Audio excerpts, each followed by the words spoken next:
So there are two new developments in NIO in the last week, and that's something I wanted to cover in this video. The first one was actually very bullish for NIO, and that is the upgrade by Morgan Stanley.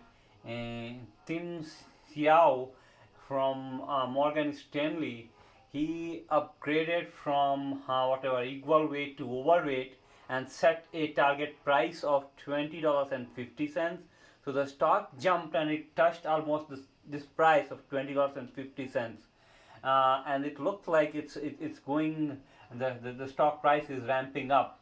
That followed right after the UBS upgrade a week earlier, and both this back-to-back upgrade means NIO was flying very quickly and very high.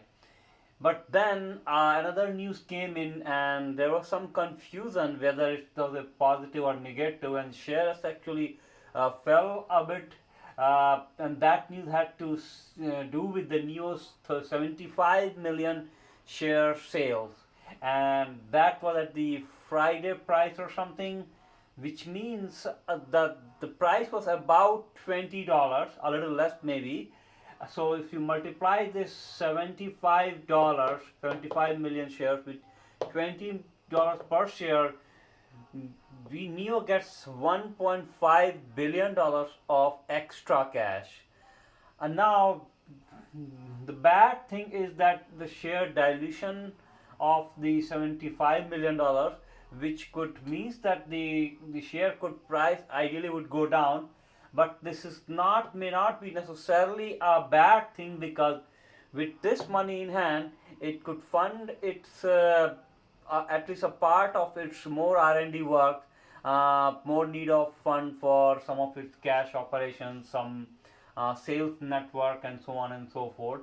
But the things are a little complicated, and we need to go back into the history. In April 2020, NIO was severely down for want of cash, and it was almost going to bankrupt when it approached the government in Anhui province in Hefei city, and that government authority invested 7 billion yuan Chinese currency, which is like close to $1 billion US dollar. But it required some kind of arrangement where it wanted all of its NIO things to be transferred to an entity called NIO China, and then NIO, as a result, and some of its shares were transferred to NIO China, which authorities eventually owned. So NIO, as a result, owned only 75.9% in NIO China. Now what, and the rest of them stayed with that authority, the government authority. Now what NIO is going now is to invest out of this $1.5 billion raised here. It is using up $357 million to buy back some of these shares back to it. So its stake increases from 75.9 to something like 84% when it gets 8.6% of those stock back.